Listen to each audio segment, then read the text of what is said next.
एक समय की बात है, एक छोटे से गांव के किनारे एक घना जंगल था। उस गांव में एक नन्हा सा लड़का रहता था जिसका नाम छोटू था। छोटू बहुत हिम्मती और नटखट था, लेकिन उसे जंगल में जाने से बहुत डर लगता था। उसकी माँ हमेशा कहती थी, जंगल में मत जाना, वहाँ जंगली जानवर रहते हैं। लेकिन छोटू का दिल हमेशा जंगल की ओर खींचता रहता था। एक दिन छोटू ने तय किया कि वह जंगल की सैर करेगा। वह बिना किसी को बताए अपने छोटे कदमों से जंगल की ओर बढ़ चला। उसके मन में थोड़ी घबराहट थी, लेकिन वह जिज्ञासा से भरा हुआ था। जंगल में कदम रखते ही उसने पेड़ों की ऊंचाई, पक्षियों की चहचहाहट और दूर से आती पानी की मधुर ध्वनि सुनी। ये सब बहुत रोमांचक था। चलते चलते छोटू अचानक एक बड़े पेड़ के नीचे आकर रुक गया। वहां उसने कुछ सुनने की कोशिश की।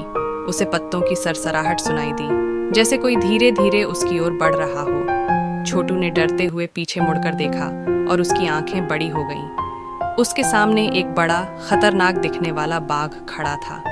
वह बाघ जिसे जंगल में सब शेरू कहते थे। शेरू की आंखों में चमक थी और वह धीरे धीरे छोटू की ओर बढ़ रहा था। छोटू का दिल जोर जोर से धड़कने लगा। हिम्मत जुटाकर वहीं खड़ा रहा। शेरू ने करीब आकर उसकी ओर ध्यान से देखा और अचानक उसकी आवाज में नरमी आई। तुम यहाँ क्या कर रहे हो छोटे? छोटू को सुनकर थोड़ा आश्चर्य हुआ कि बाघ उससे बातें कर रहा था।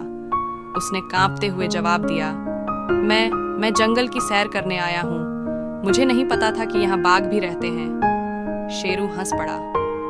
हाँ, हम बाघ यहीं रहते हैं, लेकिन तुम डरो मत। मैं तुम्हें नुकसान नहीं पहुंचाऊंगा। मैं इस जंगल का रक्षक हूँ। छोटू की घबराहट थोड़ी कम हुई।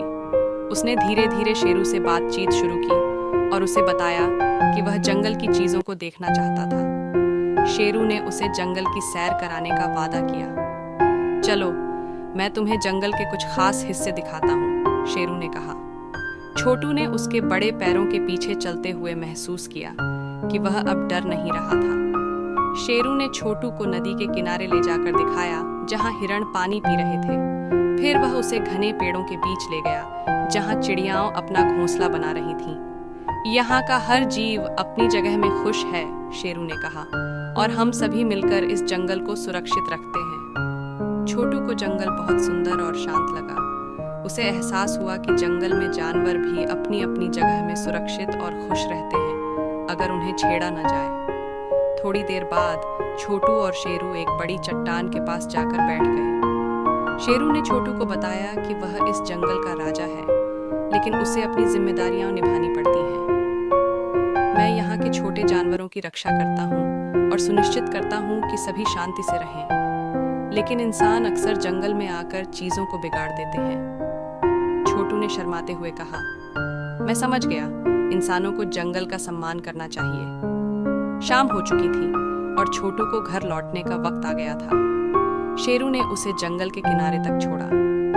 अब तुम जब चाहो मुझसे मिलने आ सकते हो, लेकिन हमेशा ध्यान रखना कि जंगल का सम्मान करना बहुत जरूरी है, शेरू ने मुस्कुराते हुए कहा। छोटू ने शेरू का धन्यवाद किया और अपने गांव की ओर दौड़ पड़ा।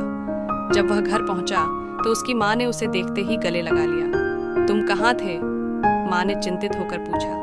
मैं जंगल में था माँ, छोटू ने कहा, लेकिन डरो मत, मैंने वहाँ एक नए दोस्त से मुलाकात की। उसका नाम शेरू है।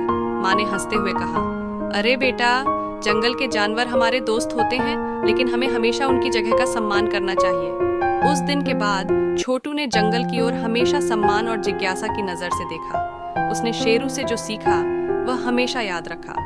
जंगल और उसके जानवरों की देखभाल करना हर इंसान का कर्तव्य है। छोटू और शेरू की दोस्ती समय के साथ गहरी होती गई। छोटू अक्सर जंगल जाता और शेरू से मिलकर नई नई बातें सीखता। दोनों की दोस्ती ने गांव और जंगल के बीच एक नया पुल बना दिया, जहां इंसान और जानवर एक दूसरे के साथ शांति से रह सकते थे।